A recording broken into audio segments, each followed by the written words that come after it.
Welcome to the news.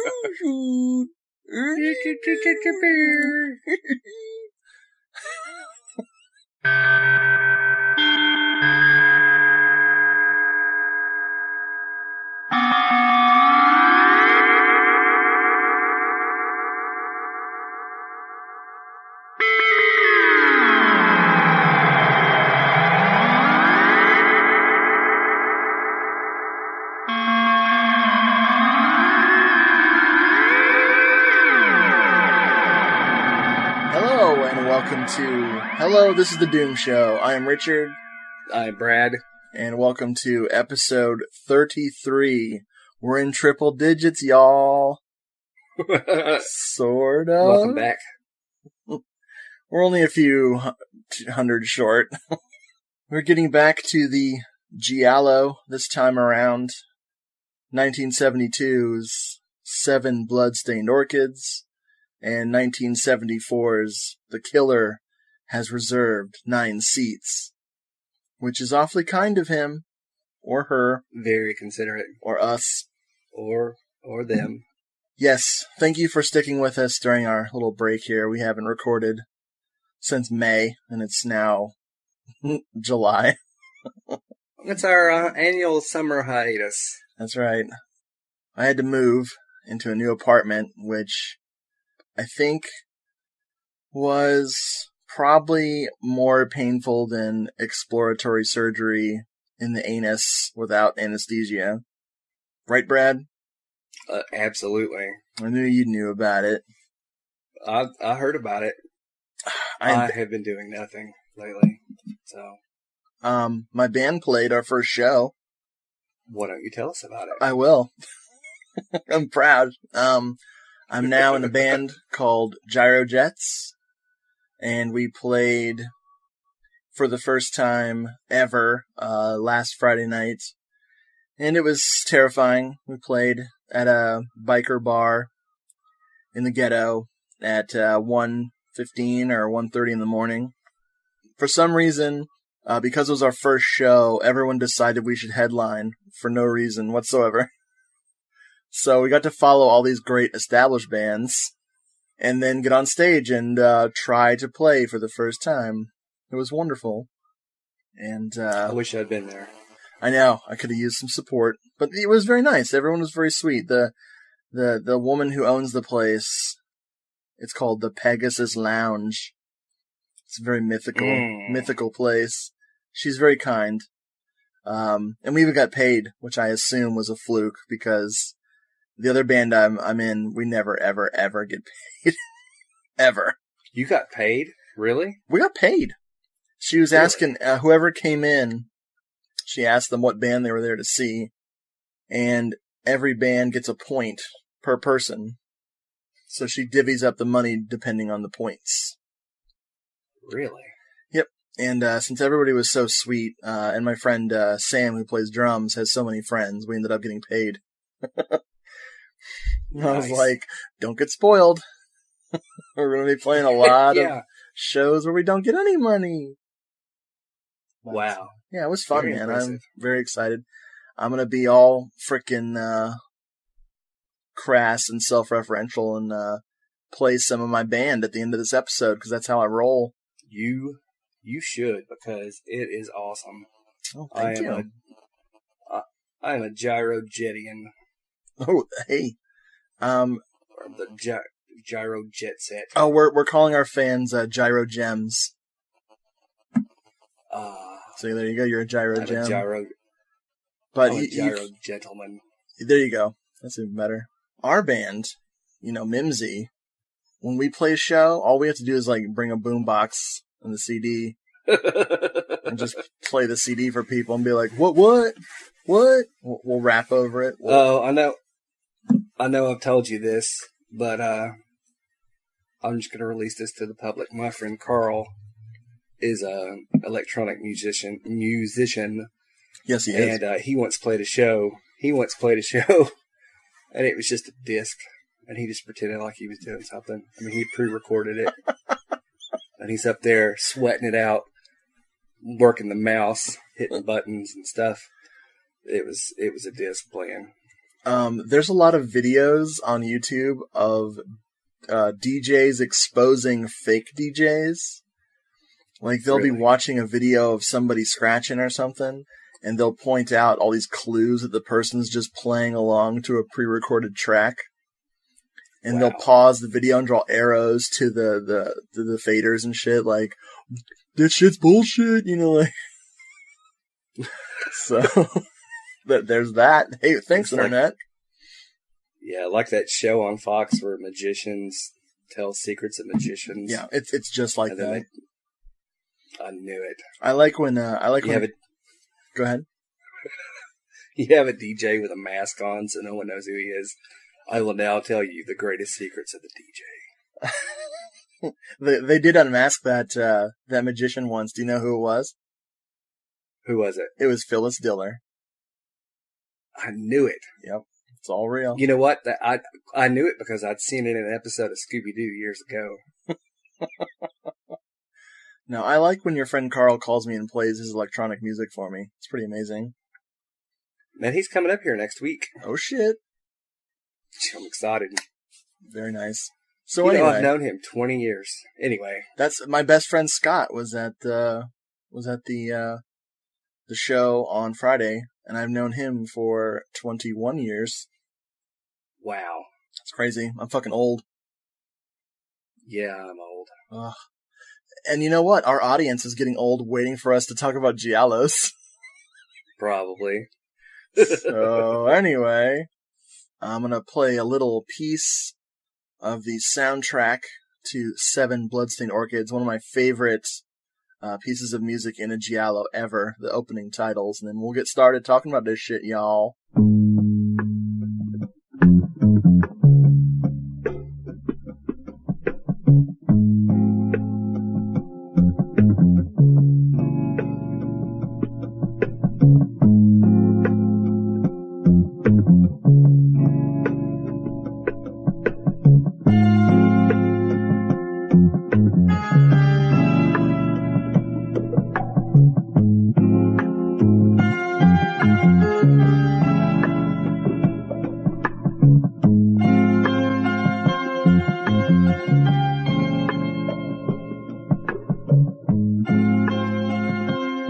So here on the IMDb, there's a plot for... Oh man, I gotta close the door. It's getting really loud.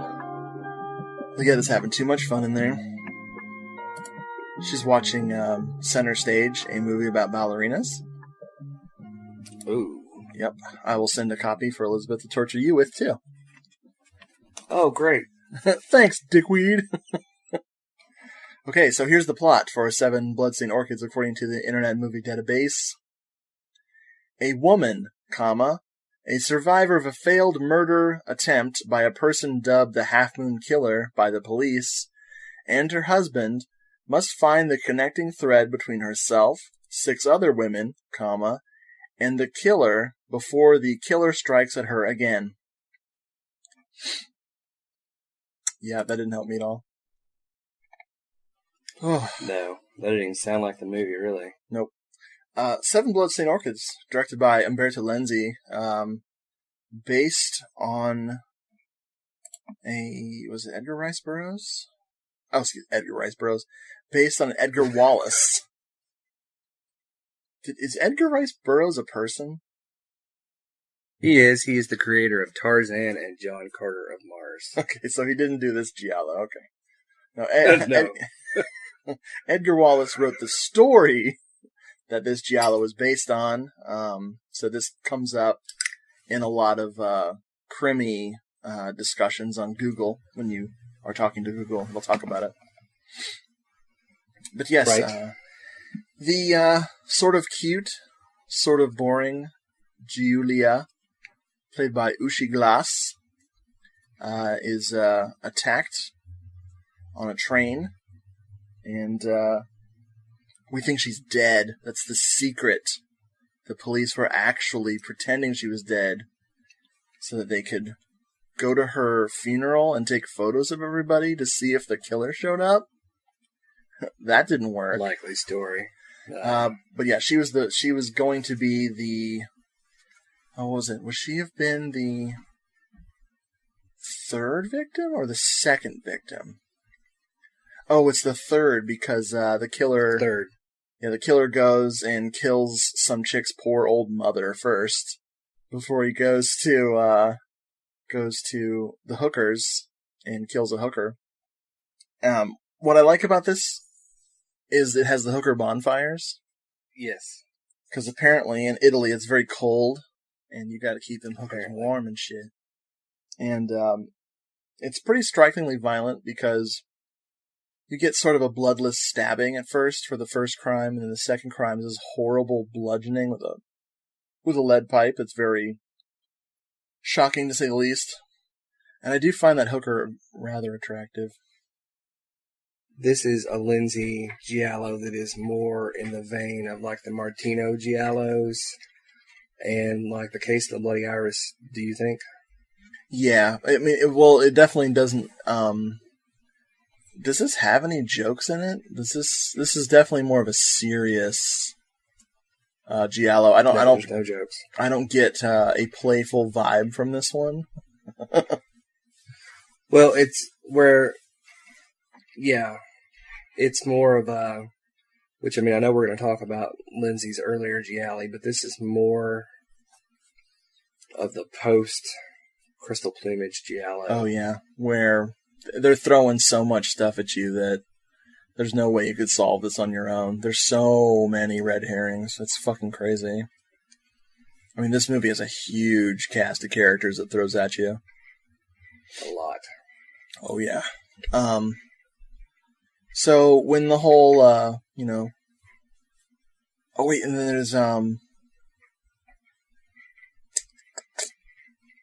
there's a murder, the murder of, Kathy Adams, aka Marina Malfatti, who I love. Yes. So weird looking. Anyway, she gets killed. The killer finds her, she's having an art show. And the killer follows her home and had poisoned her milk. The milk was meant for her cats. So we get a very questionable, I hope those cats weren't just killed for this movie. I don't think they were. The cats, I think they were just they've totally been tired. drugged. And there's one that's... I mean, it's okay to drug animals. Yeah, I hope so. I'll find out one day when I drug a manimal. But one of the cats is half awake and is trying to pull itself along, and it's like, oh, geez, like... It's like it's trying to tell her who the murderer is. He's in the closet, bitch. Meow. And then she realizes that something's up that's not good, so she goes to leave, and of course the lights go out. And the killer strikes, and I mean, I love her death scene. Like, it is really... It's the best murder in the film. Yeah, she gets killed. There's some fisheye lens action going on. There's a painting of hers that she sees. It's sort of a woman staring, and then when she sees it again, it's got blood running down the eyes. She gets killed. She's strangled. And when she falls onto one of her paintings. So she's laying on the ground, topless, of course. It's the 70s. And she's laying in a framed portrait. And just to add insult to symbolism, paint is dripping all over her naked body, so she becomes this set piece, this artistic set piece. Yeah, it was brilliant. Okay, so I think then the killer is on the train, right? I'm jumping around. We'll warn you now. We're going to do spoilers later, so if we're getting even close to revealing who the killer is, we'll warn you in plenty of advance time, so you don't hate us. Also, don't watch the trailer for this film, or it'll show you who the killer is. And there's a poster that shows you who the killer is. Wow. Yep. Pretty amazing. So we'll try to be better than that and not spoil it for you. My neighbors are home. They're playing loud music. Sweet. I can't hear it. Don't worry. We'll talk about Ushi Glass's lovely husband, played by Antonio Sabato. In the movie, he's Mario. Antonio He is the poor man's John Sorrell. And, I feel bad for John Sorrell. I used to mix him and Antonio Sabato up so bad. And it didn't occur to me. It's easy to do it first. What's that? It's easy to do it first. Yeah, but then you realize that Antonio Sabato didn't do that many Gialli. No, and he is the poor man's John Sorrell. Exactly. John Sorrell did way more, so. But I really, really like Antonio Sabato in this one. He is, he's very agitated and pissed off all the time. He detests hippies, but he's a fashion designer. So what? Yeah. The dude with awesome hair, Pier Paolo Capone, is the inspector. And I went for a long time where this was the only movie I ever saw him in. Really? And then as I was digging through more and more Giallo titles, he kept popping up over and over and over and over again. Yeah, he's got amazing hair. He's got freaking badass, this like badass black coif of hair. It's really cool. Yeah, it is very nice. So Giulia is really bad with faces. Because the cops are asking her how these murders are connected, since now she's involved. And she has no idea. She doesn't recognize anyone except the dead hooker, who worked at the hotel her parents owned. And so they start piecing things together that all the women that stayed at the hotel at a certain time are all marked for death by this unknown killer. Why they're marked for death, we have no idea. We just know they are. And we got all kinds of... let's see. I think the only funny thing in this movie are the cops are stupid. Yeah, they're bumbly. Yeah, they're not doing jack shit. Let's see. Trying to remember who gets killed next. I want to say it's Rosella Falk's character. Because one of the women that stayed at the hotel at that certain time period several years ago is now confined to a mental institution because she's a total paranoid, delusional, crazy pants. Her name is Elena Marchi. Or Marquis, and she's played by Rosella Falk, who has probably the most severe face of all the Giallo actresses ever. She looks very similar to a British actress that was in Frenzy for Hitchcock named Jean Marsh. Ooh. And she looks a lot like her. I don't remember her. I haven't seen Frenzy in years. Rosella Falk has one of those crazy nose job noses. It's just really... I mean, it might just be her. She's a crazy nose, but it looks like some kind of strange nose job accident. Not ugly, but just odd looking. She looked odd in The Fifth Chord. And she looked odd in The Black Belly of the Tarantula. So, consistent actress. Yeah. But she's in this mental institution. She thinks everyone's out to kill her, so of course when the killer actually comes after her, no one believes her. Her death scene's really cool too. She gets... you know what? I won't even say. It's awesome. That way I leave some mystery to it. How you like that? Love it. We meet a very a beautiful Italian actor named Bruno Corazzari. Plays Barrett, a hippie artist that Mario's questioning. because he has some connection to the murders, and there's a great hippie party sequence where everyone is supposed to be on acid or something, or smoking joints. There's a lot of naked breasts and body painting. And there's a secret gay stereotype that will pop up later, which is amazing. Man, this plot is complicated. For me, this is like my go-to Giallo. I love showing this movie to people, and I love, like, if people don't have any clue what a Giallo is, I'm like, I got you.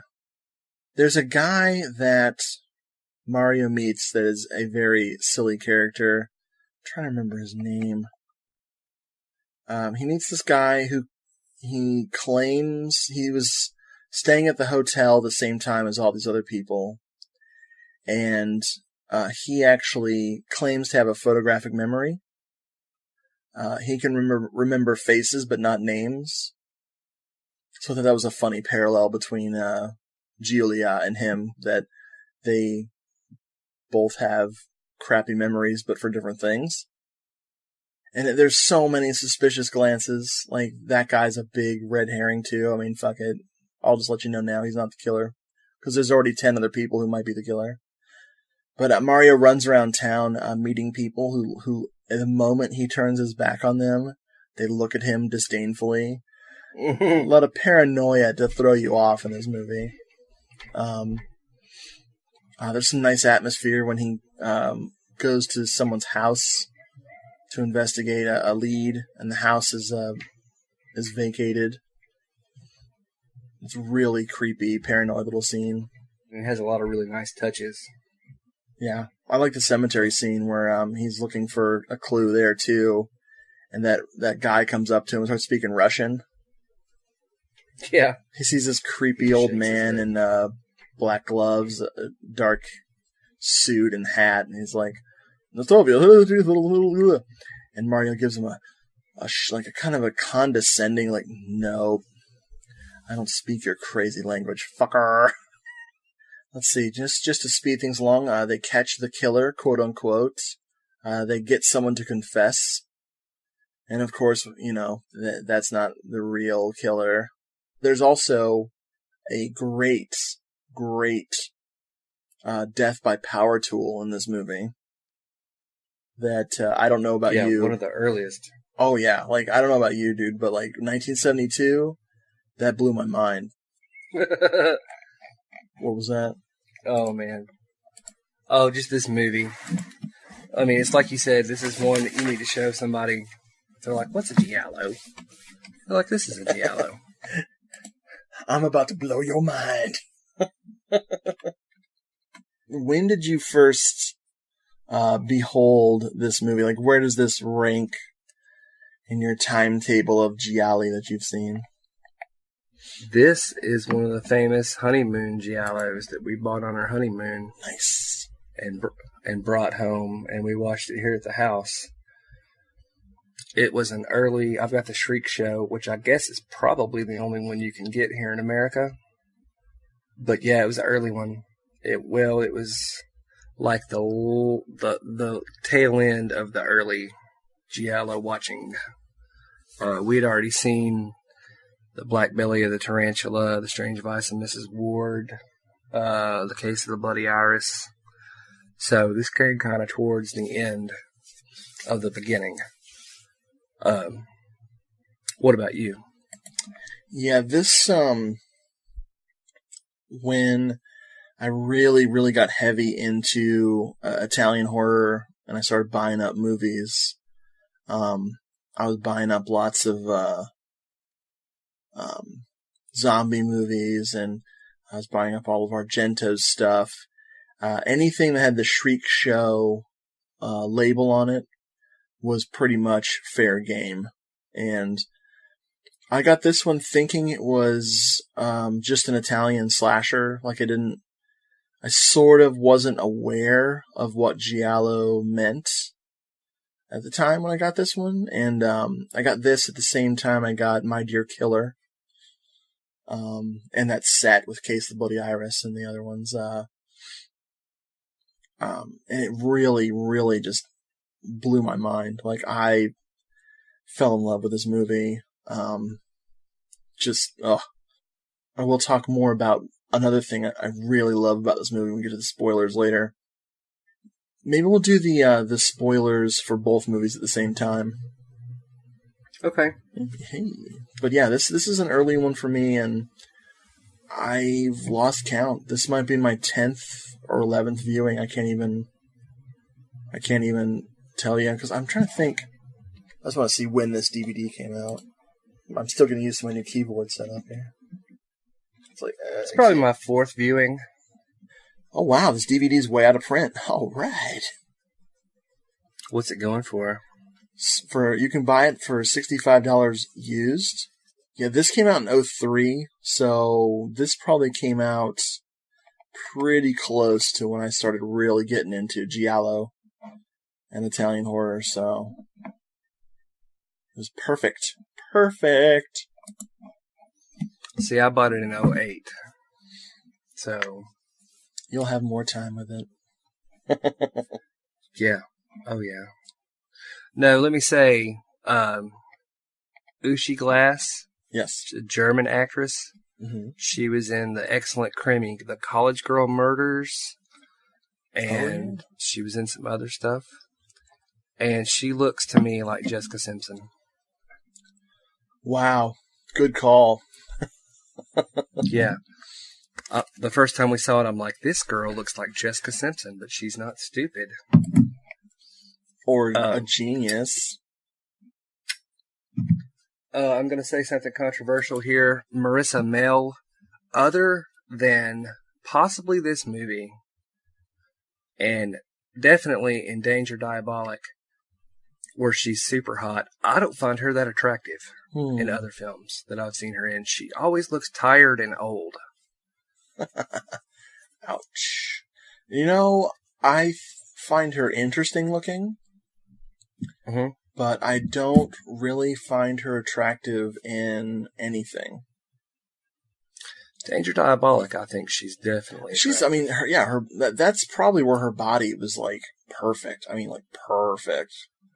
You know, like, I mean, she looks, incredible in that movie, but she's never been, like, I like her as an actress more than, like, a sex starlet or anything. Like, she's no Rosalba Neri, come on. No, or she's not even Uschi Glass, really. I don't think. Uschi Glass I just find really boring in this movie. I mean, she's a good main character, but I wish somebody else had been playing her role, but... Well, that's interesting, too, because I think this was the only Giallo that she was in.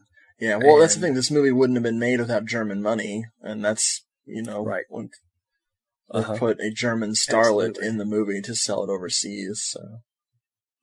Now, here's the statement I told you I was going to make. I'm ready. I think this is a great Giallo, but I wouldn't even put it in the top 5 of Lenzi's Giallo output. You're crazy. Peanut Butter and Gialli, which is a blog that my wife found and reads religiously, and I read it as well. They did a review of Paranoia with Carol Baker, and they coined a new phrase. Now, as you know, I always call anything before the bird with the crystal plumage pre-plumage or pre-crystal bird or, whatever. Right. They termed them Lenziani, which means sexy thriller to them. And I'm like, that is so brilliant. Lenziani, where you have the films, and we're going to go into it because I can't do it, all the Carol Baker ones that have the different names that are the same, that are different. But I was like, Lenziani, that is brilliant. I like that. And, there's a lot of them. Yeah, I thought that was really, really smart and sexy sounding, Lenziani. That's because Umberto Lenzi is so sexy. Mm-hmm. We also they talked about how, and we left him a comment. We talked about how Lenzi invented all film genres, and Lenzi is brilliant because he told us so himself. Right. In case you don't know, insufferable. Umberto Lenzi is very, very angry in his interviews, and he claims that everyone ripped him off, that no one had an original thought ever before him, so he was this trailblazer. Yeah. It's quite entertaining. I would put Eyeball ahead of this. I love Eyeball, and some people think it's stupid, but I love Eyeball. As do I. We've talked about it on this show. Oh, yeah. We actually did Eyeball, remember? Yeah. Oh, yeah. That's what I meant. Oh, yeah. I wouldn't put Spasmo ahead of it just because it probably doesn't deserve to be, and I've not seen Spasmo as many times. I think I've only seen Spasmo once. Yeah, I've seen it a couple times. It's a grower. Yeah. I probably wouldn't put Knife of Ice ahead of it. Yeah. But I do like Knife of Ice quite a bit, and I love your comment in your review about how Carol Baker plays a deaf mute, like a retard, and I thought that was pretty funny. Yeah, it was not a very sensitive portrayal. No, it wasn't. All right, so Umberto Lenzi did some Gialli, and one of the great things about them is they're confusing as fuck because of crazy titling. First of all, okay, in 1969, he did a film which IMDb calls Paranoia, and it stars Carol Baker as a widow who befriends two young people whose motive becomes suspect. That's the plot. The title for this movie is actually Orgasmo. The original title was Orgasmo. Okay? Okay. Then, in 1970, he did a film which IMDb calls A Quiet Place to Kill. Right. It is about a race car driver whose life, blah, blah, blah, murder, blah, blah, blah. The important thing is race car driver. Again, Carol Baker. This one has, kind of a similar plot. Someone's trying to drive someone crazy. Shit's happening. But this was called Paranoia. So far, we have Orgasmo, where she has the two young people stay at her house. Now we have Paranoia, which is the race car driver. It gets more confusing because Paranoia is listed as A Quiet Place to Kill. In 1971, IMDb calls a film that Umberto Lenzi did An Ideal Place to Kill. This one is with Ray Lovelock and Irene Papas. And basically, Ray Lovelock and another chick, Ornella Moody, they're hippies who are traveling around selling porn and just generally causing mischief. They run into Irene Papas, who seems guilty of something. I won't go into it. But anyway, this film has so many damn titles. This film is Dirty Pictures, Oasis of Fear, An Ideal Place to Kill. I know it as Oasis of Fear. But I've seen it as Dirty Pictures. So in order to keep things from getting confusing, this is the one without Carol Baker. Right. It also gets more confusing because in 1969, Lenzi teamed up with Carol Baker again for So Sweet, So Perverse, which thankfully was not known as Paranoia or Orgasmo or An Ideal Place to Kill. So that's how and of course he worked with Carol Baker again in Knife of Ice, but Knife of Ice is Knife of Ice. Two things. One, before I bought these films, not that I'm clear on it now, but I remember I used to ask you all the time which is which, and it was just so confusing. And IMDb making it worse, because in the order they happened, it's Orgasmo, So Sweet, So Perverse, then Paranoia, then Oasis of Fear. And that's just how it goes. To confuse things even more, Carol Baker. Carol Baker did a Giallo before she even worked with Lenzi, called the Sweet Body. No, what's it called? The Sweet Body of Deborah. Yeah. Yes. So, and that's not even Lenzi. Right. And there's also another Carol Baker one called The Fourth Victim. Yes. So I think we can blame the confusion on Carol Baker, but Carol Baker, I used to not like her. I have found a place for her in my heart. I mean, her freaking Giallo credits are like this, alright? Mm-hmm. Sweet Body of Deborah, Orgasmo, So Sweet, So Perverse, Paranoia, The Fourth Victim, something called Death Work? Oh, that's a spaghetti western. She did The Devil Has Seven Faces, which is excellent. Right. Finally saw a widescreen of that, and I liked it a lot. She did Knife of Ice, and she did The Flower with the Deadly Sting, which is really, really good. Also known as The Flower with the Petals of Steel. Yeah, exactly. Or something. She did another one called The Body that I've been trying to track down. Really? Yeah. Wait a minute. Il Corpo? There's one out there we haven't seen? She has a small role. They're kind of inflating her involvement. It's a very small cast. It's more of a drama, but I think it has a murder in it. And that's from 1974. But there's a trailer on YouTube for it. That's about it, or maybe a clip from it. And I think, judging by what I saw, her involvement's pretty minimal. I love Carol Baker. I'm just gonna go ahead and say it. It took me a while to get around to her. I did not like her in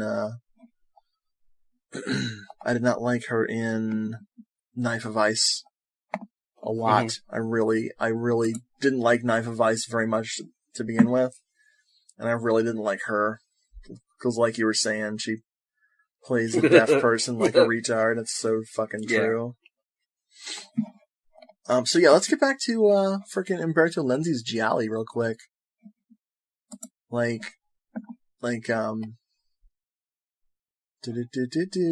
Spasmo. It's a grower, dude.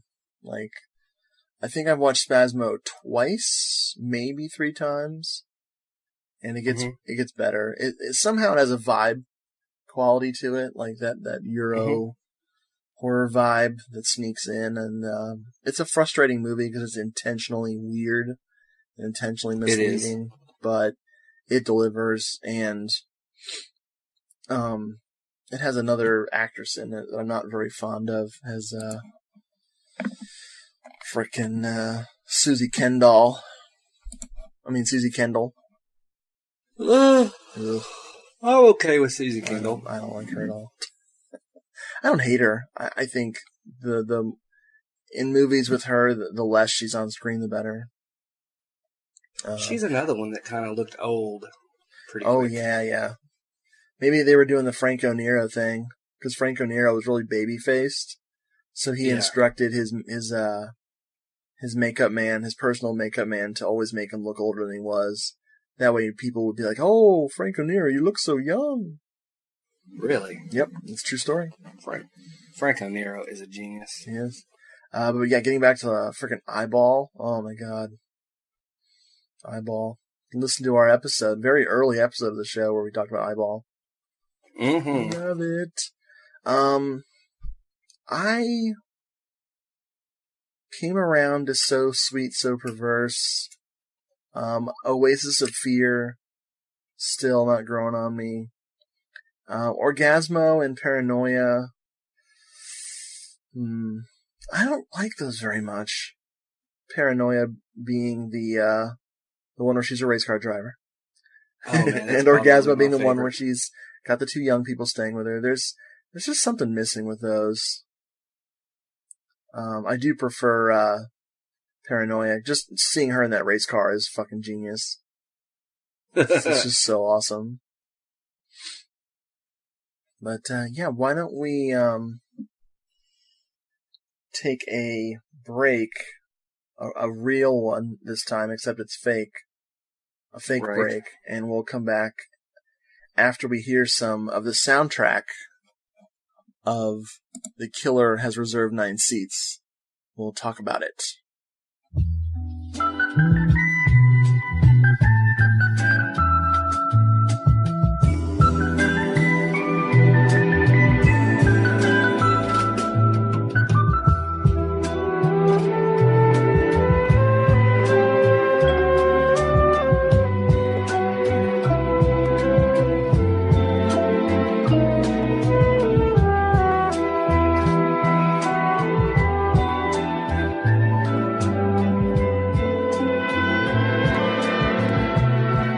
Back, and we are talking about The Killer Has Reserved 9 Seats, directed by Giuseppe Bennati in 1974.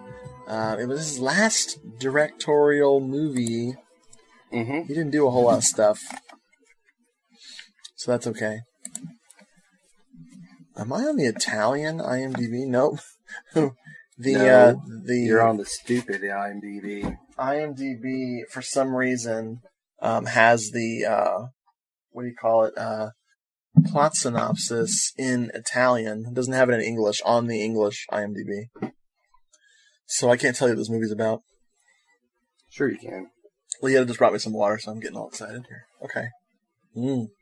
Love water. My Mountain Dew Kickstart ran out, so. Okay. Very nice. So, this movie is about 9 assholes, who go to a fucking theater and start getting killed. And they are assholes.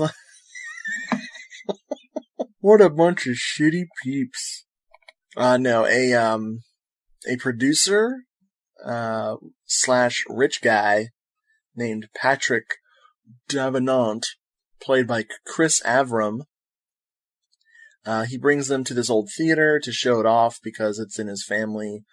It's been shut down for many, many, many years because of some horrible things that happened there. And of course, these people all are jerks. And they have something to gain, or maybe not gain, from his death. And they get locked in. There's a mysterious man who starts killing them off. Or is he? Wearing a jacket. Dum dum dum.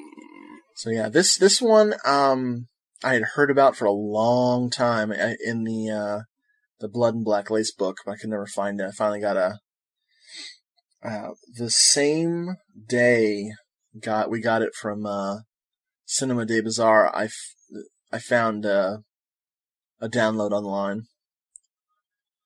And the download online has all the subtitles for the parts that are in Italian, so if you have the one from CDB and you notice it going into Italian, don't worry, those parts don't last very long, and also they don't add a whole lot. They add a little bit to the character development and maybe a little bit to the dialogue, but nothing juicy, nothing good. It's just sort of there. No. So you can watch either version; it'll be fine. Like I think you were saying, Brad. We just want a better copy. Yeah, I mean that's got nothing to do with Cinema de Bazaar. Yeah. It's just that's the best copy that's available. Which I mean, I would give it a. Ooh, that's tough. Maybe like a 7 out of 10 for quality, and maybe leaning towards a 6. Right, but that's not bad. I mean, I've got some movies that are a 4 or a 3 that are watchable. So yeah. Something I got recently was a 2. I can't remember. Like, I'm sitting there like, oh, this is gonna hurt. And like, I can't wait to watch this fucking movie. But anyway, this movie, you get introduced to a bunch of characters. Get out my notes here. Without getting too detailed into it, you've got Patrick, who's the rich guy. You've got his ex-wife, Vivian, played by Rosanna Schiaffno. Let's see, she's important. She's remarried to some douche named Albert, played by Andrea Scotti. He is not important, and just forget I mentioned him. Let's see, his daughter Doris is there. She's played by I'm sorry, yes, his daughter, played by the disturbingly hot Paola Senatore. Her name's Lynn. Mm-hmm. I'll get to why that's disturbing later. Let's see. Oh, and his other family member there is Rebecca, played by Eva Zmaris, which I think is a skin condition in Poland. Zmaris. It is. She is not straight. She is a lesbian lady, and her lover is Doris, played by Lucretia Love, which is such a fucking awesome name, such a porn star name. Let's see. Patrick is gonna marry Kim, played by Janet Agrand, even though she's way too young for him. She's having an affair with Howard Ross, which is gross, because I don't know about you, but Howard Ross is kind of just a gross dude to me. Like, maybe he's a nice guy, but he's so sleazy. Like, you know it's New York Ripper, right? Like, yeah. All I can think of is his bedroom in New York Ripper with the heroin needles and the gay porn and. I'm getting sick just thinking about it. Oh my god, so awesome! Poor Howard Ross. But you know where else I think of him is in Werewolf Woman, which is doesn't help anybody's street cred, you know. I've not even seen it. So let's see. Lynn is dating or fiancéed with this fucking guy named Duncan, played by Gaetano Russo. I don't like him at all.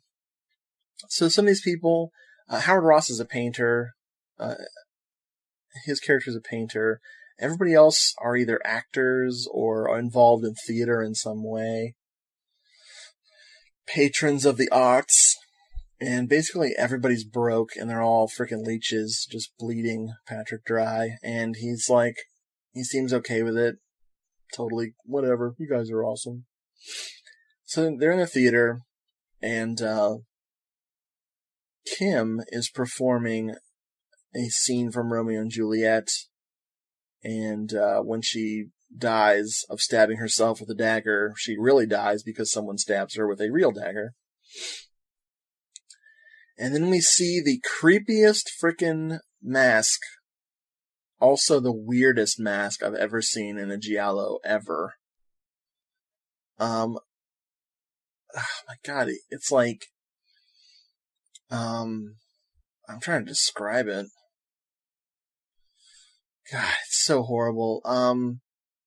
It's a human face, but it's like a kind of a gingery kind of a man. And ginger. It's one of those masks that looks like it has movable skin, but it doesn't, so it's just stuck in this like happy, mirthful kind of a face. Mm-hmm. Ugh, God, I guess I'm scared of it, which is important, right? Yeah. Yuck. So yeah, there's a killer on the loose with them, and now they're locked inside the place. My favorite is Doris. The blonde lesbian, she immediately tries to reason with the killer. Mistake. That works out really great. Everyone's trying to escape, and she's down in the basement getting murdered. Whoops. The atmosphere in this movie, just from the get-go, is amazing. There's some supernatural stuff going on. There's certainly not a very friendly attitude towards lesbians going on. Although there's plenty of lesbianism in it. Yeah. I think that, we'll get to this when we spoil this thing. My theory is that the killer's crazy, and that the killer resents lesbians for a certain reason, and that's why the killer is like really brutally murders the lesbians worse than anyone else in the movie. But I think that you have to look for that interpretation, so it kind of makes it suspect, you know. But right. Yeah, there's a lot of bickering, and everyone's trying to figure out what the fuck's going on.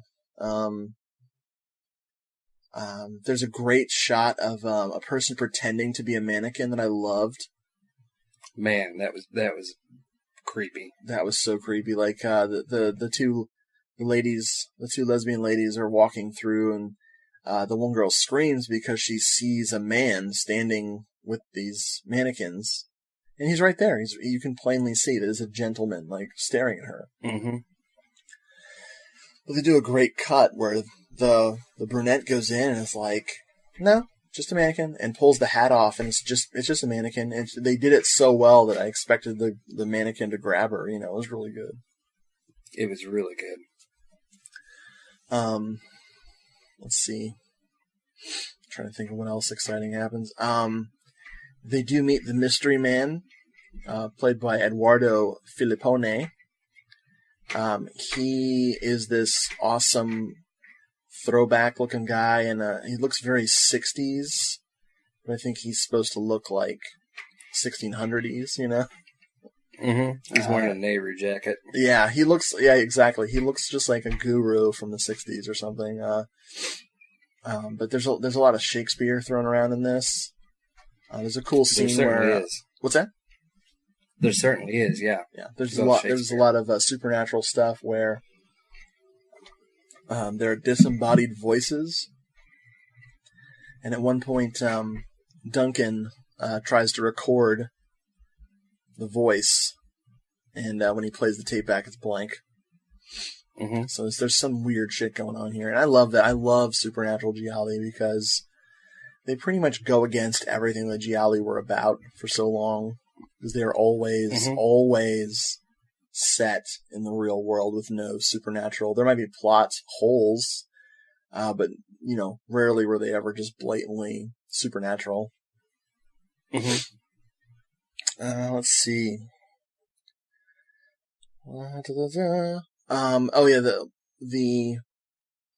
So the lesbian goes down in the basement, a blonde one named Dora. She goes down in the basement.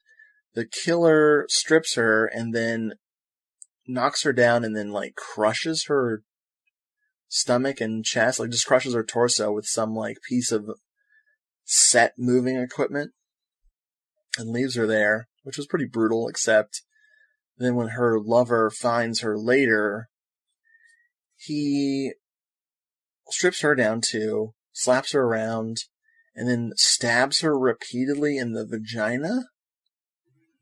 It's implied. Yeah. Thank God. You know what? 3 years later would not have been implied. No. As Gialli got more and more brutal. I'm looking at you, Giallo of Venezia. You would see fantastic. Oh, yeah. You'd see some serious ass frickin' vagilance. Vagilance. We got him implied vagilance.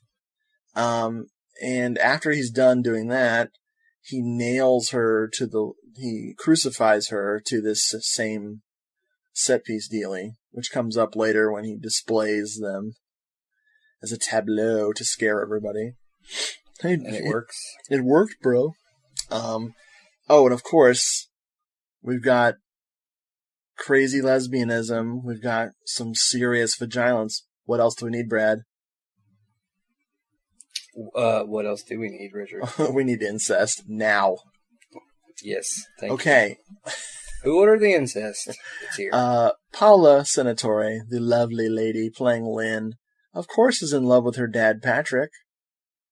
Who wouldn't be? It's Chris Avram. He is beautiful. She's in love with him, and early in the movie, gives him a kiss that is not father-daughterly. That's like, whoa, No. doctor. Oh boy, I'm gonna spend some time on the couch. Yeah. And she, really gets into it later.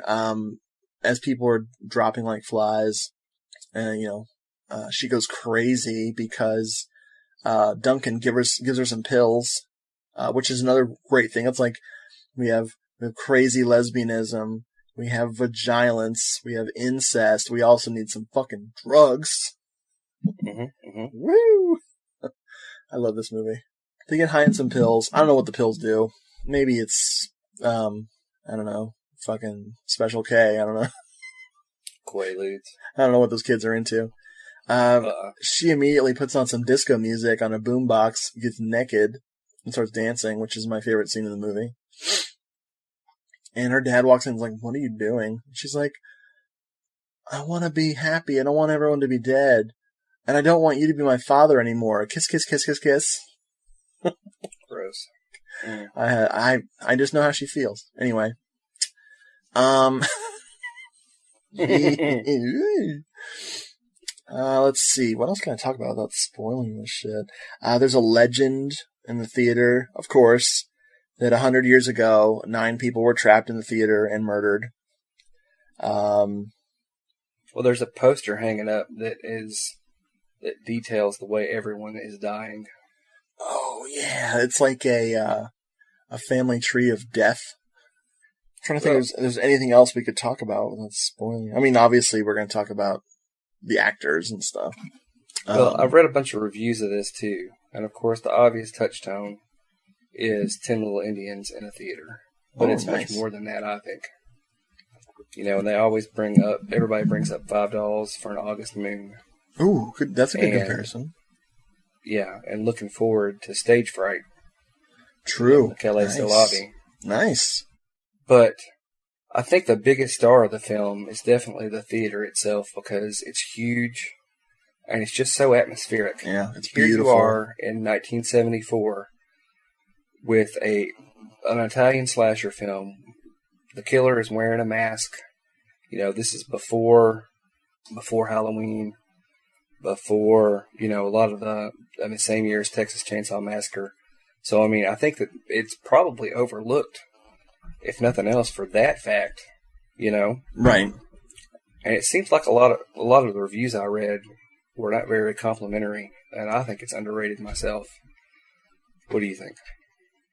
I absolutely think this movie is underrated. I think more people need to give this one a shot. It's an interesting comparison. It's definitely more satisfying plot-wise than something like $5 for an August Moon, but it has a better plot than that movie.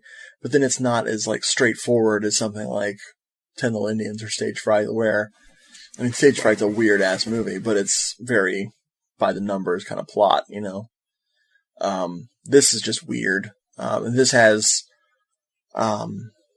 a couple of reveals, and then, of course, the supernatural explanation for everything, which is, perfect.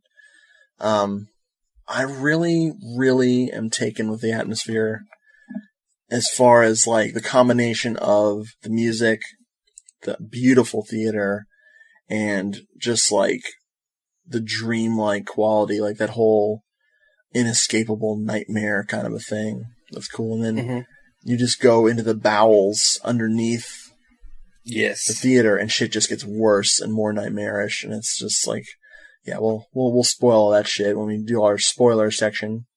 An interesting parallel, wasn't Howard Ross also in $5 for an August Moon? That's right. Yes, he was. Look at you. Making connections, the cast, we've seen Chris Avram in Bay of Blood. We've seen Rosanna Schiaffino. God, her name is not easy. Rosanna Schiaffino. Oh, why did I bring her up? She was quite the beauty in her day. And she was in a movie with Richard Johnson called The Witch in Love. La Strega in Amore, which is really cool. Mm-hmm. It's a sleeper, but man, it's like a weird little movie. Is that the one where he's hired to do something and he's there, and then there's the old lady, and then there's the young woman? Yes, yeah, it's really dreamlike and really strange. Yeah, that's a good one. Yeah. Eva Zamaris. We've seen her in The Senator Likes Women. Something more substantial than that. Oh, she was in The Weapon, The Hour, and The Motive. Oh, yeah. Man, that was a good Giallo. That's a good movie. Yeah, Lucretia Love. We have several actors from the Eerie Midnight Horror Show, which I don't recommend. It's unfortunate. I like that movie, but don't ever watch it. I like it because I'm stupid. I bought that movie. Oh, I'm sorry. You'll find some enjoyment in it. It's really bad. Oh, I watched it. Yeah, no, what? Lucretia Love has an uncredited appearance in 7 Bloodstained Orchids. Really? I didn't spot her though. She was in The Devil Has 7 Faces. Black Ribbon for Deborah. I've never seen that because you hated it. No. No. Black Ribbon for Deborah is not The Sweet Body of Deborah, or no, was it the Black Veil for Lisa? Yes, Black Veil for Lisa. I did not like. Black Ribbon for Deborah. I've never found a copy of it. It's kind of an Exorcist ripoff dealy, so I want to see it. Paola Senatore, we've seen in some porn. But before all that, she was also in The Flower with the Deadly Sting. Highly recommended. Let's see, let me skip down to Howard Ross, like we were talking about before, New York Ripper, New Gladiators, Werewolf Woman, oh yeah, he was in that AAA masseuse movie. Oh yeah, he was. Yeah, that's a fun one. Yeah, it was fun. Yeah, this is a great freaking cast, man. You're still missing one big one. Oh yeah, I know. Janet Ogren. Oh yes, this is one of those. She's one of those people, man. Like City of the Living Dead. Lenzi's, is it Lenzi? Yeah, Lenzi's Eaten Alive. Man, she was in so much shit. Yeah. I'm stalling. She's young there too. Yeah, she's very young. She was also in something really. Oh, she's in frickin' Panic. Panic is on a bunch of the Mill Creek packs. Mm-hmm. Oh my god, it's bad. It's her and David Warbeck, doesn't it? Yeah, it's her. It's her and David Warbeck, and man, it fucking sucks. It's like violently bad. It makes me angry. That's pretty much the general consensus on that film. I've not seen it. It just blows goats. Andrea Scotti, who plays Albert, a very prolific actor. Lots of crime films. He was small parts in My Dear Killer, So Sweet, So Dead. He was in Audio Sabata.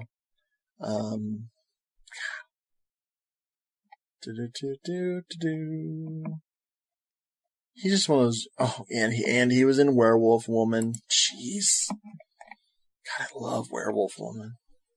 Do you really? I do. It's terrible, but it's just so over the top, sleazy. Like, it just abandons the werewolf plot and it just turns into a crazy ass movie for the rest of the movie. Like, it was too expensive to keep doing the makeup, so they just gave up. That's fine. And the makeup was the worst werewolf makeup I've seen in my life, so it wasn't too difficult for them to give it up. So yeah, let's look at my notes. Oh, this has a wonderful line in it that I texted you about. I texted it back to you when I saw it. You did? We watched it at different times, yes. I just love hidden light switches. What? What does that even mean? It was very sarcastic, but it just came off as totally fucking dumb. Yeah, so funny. So we're going to take a quick break, and we're going to come back and spoil both 7 Bloodstained Orchids, and The Killer has reserved 9 seats.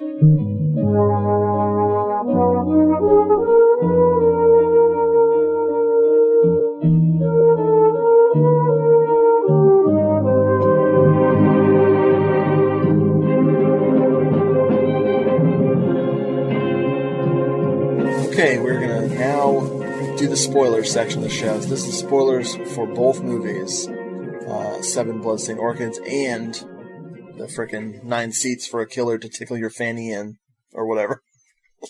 Or whatever. Tickle, tickle, tickle. So 7 Bloodstained Orchids, one of the things about this movie that I love is the final scene, where we find out who the killer is. Big shocker, it's the priest. Yeah. Which is awesome because I think you were pointing out to me that you saw a bunch of Giallos that had the priest as the killer. We watched 3 in a row where the priest was the killer. I'm not going to mention what they are because I don't want to spoil them. But we're like, wow, maybe all Giallo end with priests being the killer. They should. So yeah. My favorite is one of them is like, oh, it turns out he wasn't really a priest. Isn't that great? We didn't shock anybody. That's like the biggest cop-out ever. But yeah, so the killer comes after little Miss Julia at the beautiful house. I love the house that her and Mario shares. It's a freaking awesome house. Those cool automatic storm shutters. I want those. I live in Florida. Elizabeth was pointing out that a lot of their artwork is of like cells dividing and then psychedelic colors around them. Well, you know, she's a little bit rock and roll and he's a little bit country or something. Something. Science and drugs. I don't know. When the killer is chasing her around the house, they end up out back by the pool. And of course, as I've mentioned on the show, my favorite scenes in horror movies or any movies are frickin' nighttime pool scenes. Oh, and this is my favorite nighttime pool scene. The water is so perfect and creepy, and Mario and the priestly character wrestle. They get their beat on. Oh wait, that doesn't sound good. Oops. And of course, the killer is vanquished and is dead at the bottom of the pool as Mario and Giulia walk away, and the most awesome song fucking ever plays. Most amazing music. I just love 7 Bloodstained Orchids, man. That's my shit. It's a great Giallo. Yep. Like I said, probably not. Maybe like number 5 in my top 5 Lenzi's Giallo. Yeah. But it's just because I love those Carol Baker ones so much. It's awesome. I mean, it's definitely my favorite Lenzi Giallo, and it will always be in my top 5 Giallo, no matter how many more Giallos I see. Even if I get to every single Giallo ever made, frickin' 7 Bloodstained Orchids will always be in my top 5. Nice. The killer has reserved 9 seats. The ending of this movie is a little more complicated. And convoluted, if you can believe it.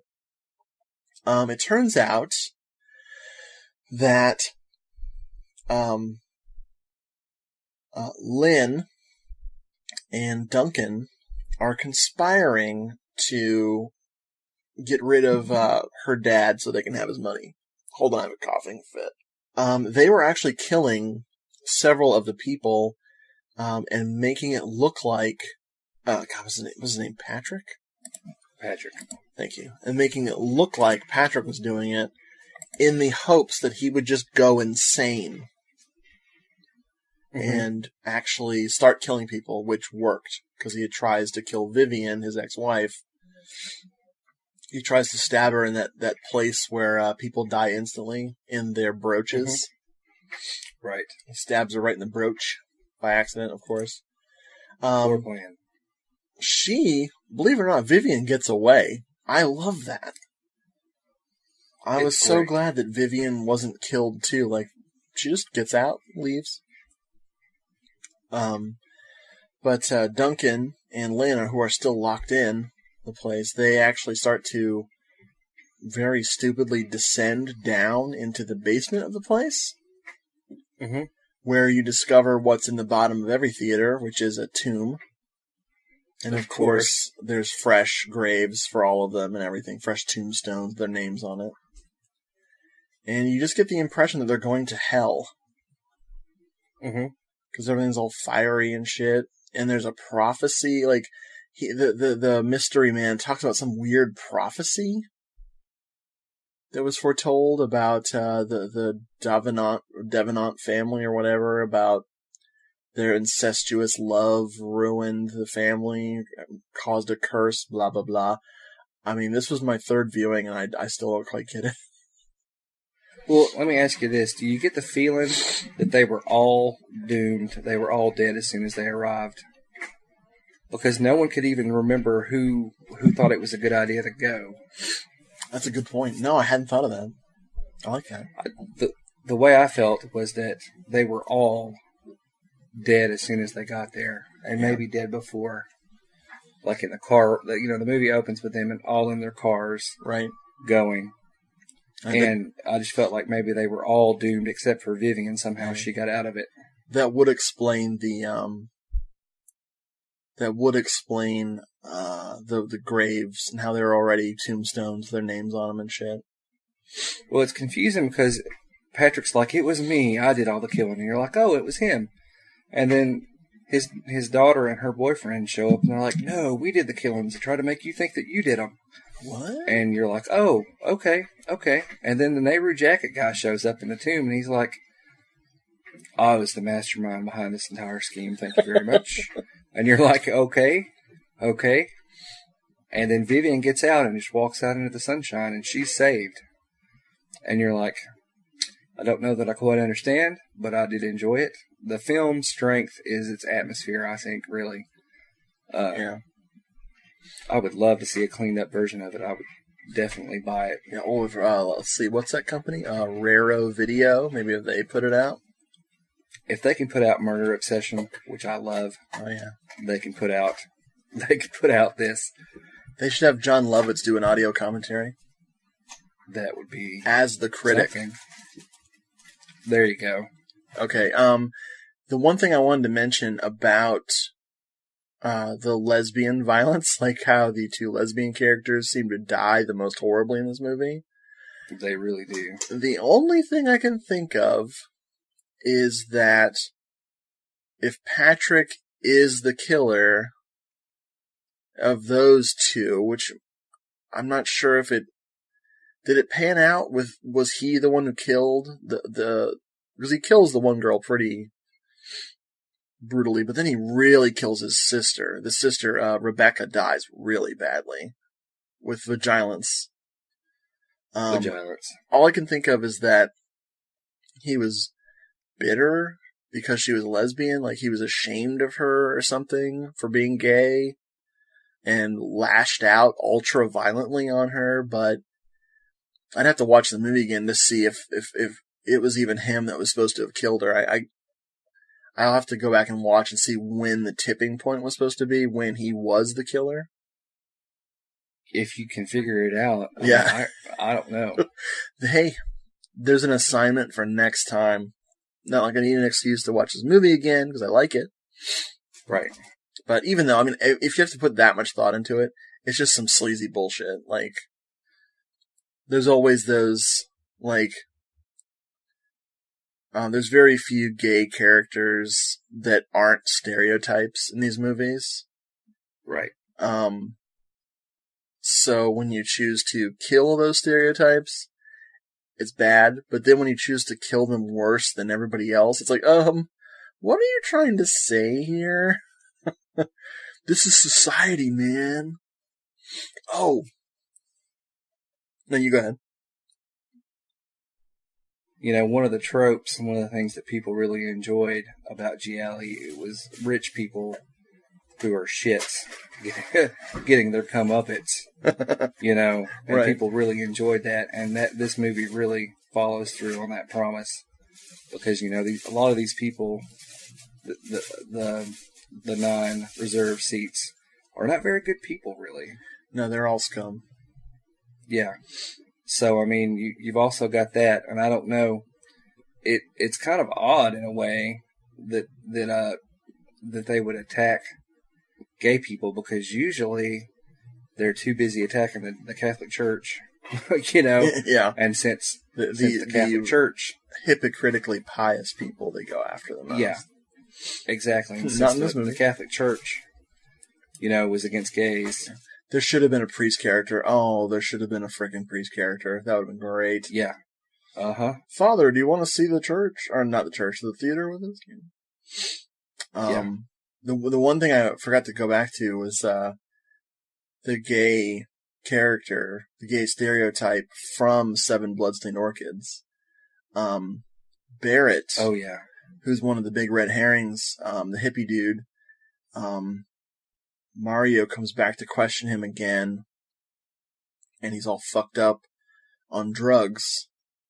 And this guy, who's just sort of seems like a normal hippie dude, although dressed a little pretty, he's like kind of telling off, Mario to get out of there. 'Cause he's having a bad trip, man. And he's like, he sniffs the needle, which is my favorite thing. He sniffs the needle, goes, excuse me, he's like, morphine? Is it morphine, kid? And the gay guy looks at him and goes, heroin, kid. I love that part.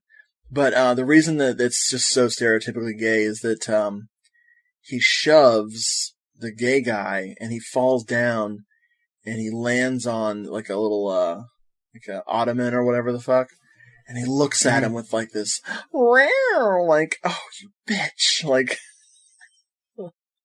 It's just like he whips his hair back like a lady, and it's like really feminine. It's just like, oh my god, like we're knee deep in this sleazy part here. Like, man, you got the heroin. It's obviously this guy's gonna take advantage of him while he's high. Like you do. Hey, Brad, want to try this heroin? Huh? Yeah. Okay, all right, sweet. I'll do it. Yay. So that's the spoiler section. I hope you skipped it if you haven't been spoiled. If you're spoiled, then I hope you skipped it. Or something. Very well. I believe there's rumors of a question time. Indeed there is. Question time this time. Bring it. When you meet somebody that is a horror fan, when you are checking out a horror podcast, or when you are reading a blog or a website devoted to horror, what are some of the films that you look at to see if they like or if they dislike, where you can make a broad generalization about them, obviously, but like, what films do you look for to see if they're on your wavelength? House by the Cemetery. Okay. I look for, I don't know, like Reanimator. Or I look for, I just Fulci in general. To see if they're into Italian stuff. Then I look for slashers, like I'll specifically look for, I don't know, Happy Birthday to Me or April Fool's Day or something like that. Like really specifically, I'll see what they think of Girls' Night Out. I really am always curious to see how people see that film. Right. Kind of fruitlessly, I'll look for their thoughts on Asian horror. There's just not enough talk about Asian horror. So it's, yeah, I think mainly Giallo, Fulci. I'll scope out their Argento, Italian stuff, but also some American favorites like Night of the Creeps and Reanimator and shit like that. Well, I think there's certain films that you can automatically count out because they're classics and universally loved. Right. Like you rarely run into somebody that doesn't like Halloween or The Thing or Evil Dead. Yeah. Or even Reanimator now. I mean, I think it's pretty much considered universally a classic. Me too. But I always look for The House of the Devil because that seems to be a real a contentious one. The House by the Cemetery, of course. Which, I mean, them not liking certain films doesn't preclude me from listening or reading. Right. But I'm just, I was just wondering what films you seek out. Yeah. It's also the way they don't like it. Like if they have if they make a good case for something I love being bad, I'll be like, oh yeah, well, that's intelligently ripped on, like that works. Right, because I mean, there's tons of films I like that I can totally understand why people wouldn't like. The Silent Night remake, I thought that was a lot of fun. Oh, yeah, I thought that was a lot of fun. And if somebody doesn't like it, it's like, well, I could totally see, But if somebody doesn't like, The House by the Cemetery because it's confusing or boring or whatever, it's like, well, I only disagree. Like, if I'm looking at a slasher podcast or a slasher blog, hold on a second. Let me answer my phone. Okay. Pause the show. I thought the circus was in town. Hello, Christopher. What's up? Hello, hello. Hello, goodbye. Aloha means what? What's that for that? It goes, aloha means hello, aloha means goodbye, aloha says hi, and I want to die. Of course that's what it says. Okay, when it goes Juliet, you can encourage me, okay? You're not wrong. Okay. I don't know what's happening. Aloha means goodbye, aloha says hi, and I want to die. Is that right? That's it. You got it. Thank you, Richard. I'm sorry to bother you at a late night, but I was just wondering if Juliet. I'm always available to settle Ladies of Death Row disputes. Holy shit. Wow. Are you still there? Yeah. They're calling me drunk to figure out Ladies of Death Row lyrics. I love it. Wow. Nice. Okay, so what I was saying was, one of the things that I look for in a slasher podcast or a slasher blog, like review blog, is how much they love Halloween, directed by Rob Zombie, and Halloween 2, directed by Rob Zombie. If they don't like it, and if they don't like Rob Zombie, I'm out of there. Out. So do you know what I don't have any podcasts or blogs I read. Exactly. Because there's nobody, just us. Just us. But one thing I really love is podcasts, movie podcasts, and movie blogs that talk about shit I know nothing about. Right.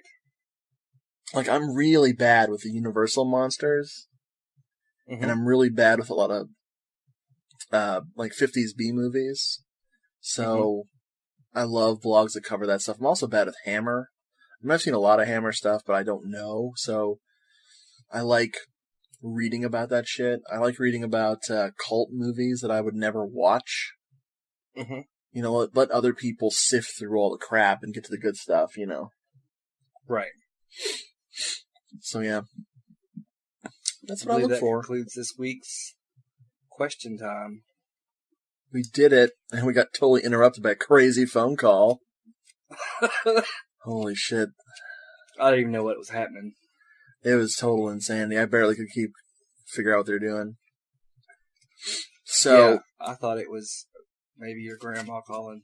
From beyond the grave. from beyond the grave. Hey, bro. I still think you're gay. You fucking idiot.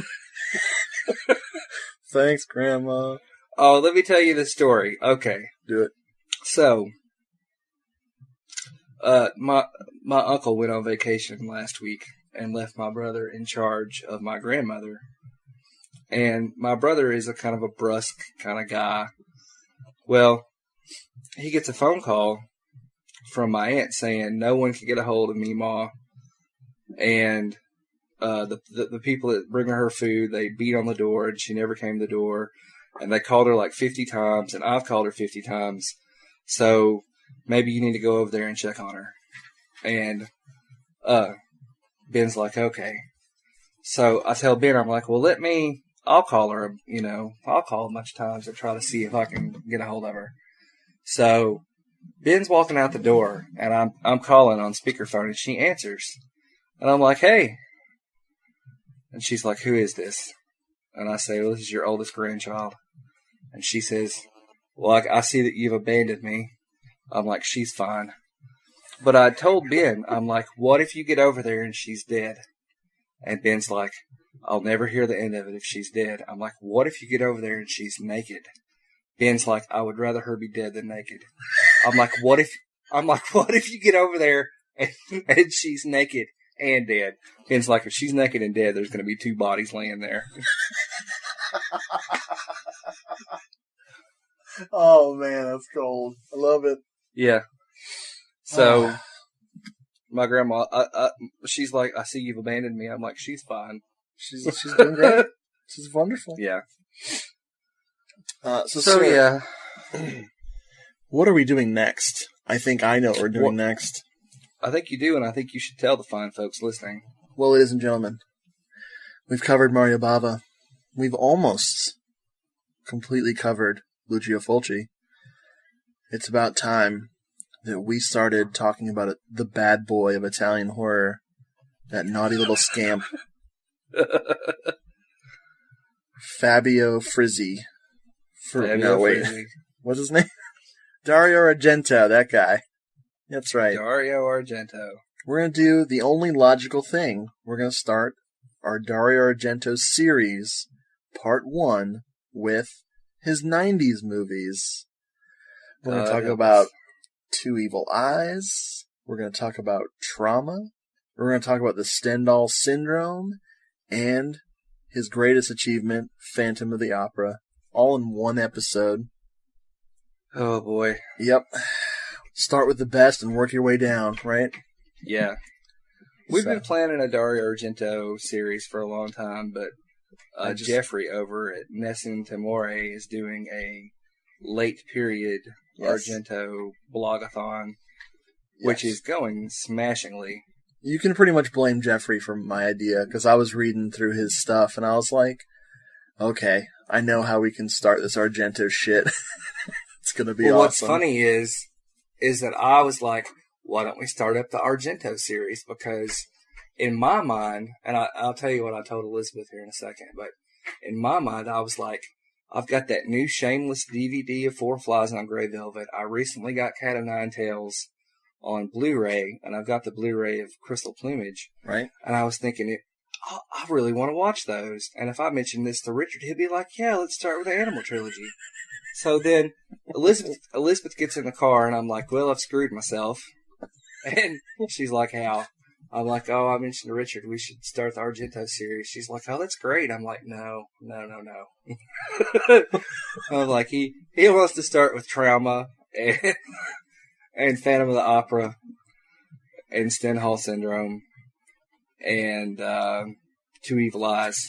And she's like, does that mean we have to watch them? And I'm like, yeah.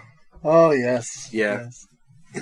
Hey, I figure let's do the fun stuff first. Then we'll get all the boring stuff like Suspiria and Deep Red later. Yeah. But now I'm actually excited. I never did finish Two Evil Eyes, so it's high time that I did. And I've probably never given Stendhal Syndrome a fair shake. So I'm really going to try to take an unbiased look at them. You might see the return of Angry Brad, but I doubt it. We'll see. I'll push you to the breaking point. It'll be great. Yeah, thanks, Jeffrey. Hey. Well, folks, I'm going to throw up the contact information here in a second, and then after that you can hear my lovely music. I'll be playing The Genre is Blues by Gyrojets, and you can hear my luscious licks from my guitar and Sam's drumming. Good stuff. See, I'm doing what NashyCast never does, because I know that Troy's a musician. They should just play his music every episode. Man, they did a video with a scarecrow. Did you see that? No. Yeah, it was really good. Shit, I'll watch that. Hell yeah. Yeah, I can't remember what the song was called. I apologize, Troy. But they did a video with like a scary-ass scarecrow. And the high production value, I mean, it looked really good. Ooh. Of course, it had Troy and the rest of the gang in it. Hell yeah. Was there like an unveiling, and underneath the head of the scarecrow, it was Rod the whole time? Yes, actually it was. It's like, awesome. Here's another clue for you all. The walrus was Paul, except it was a scarecrow and it was Rod. I am the walrus, and I'm Rod Barnett. Exactly. Okay, folks. Take it easy. You know, our friends hate us. I know. But they love us. Well, yeah, what are you going to do? See you next time, y'all. Later. Hey, folks. Thanks for listening. If you want to contact the show, it's doomedmoviethon@gmail.com. Or if you want to hear our archived episodes, you can go to doomedmoviethon.com and click on the podcast link. Beady body beep pop boop.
Be your box of 45s.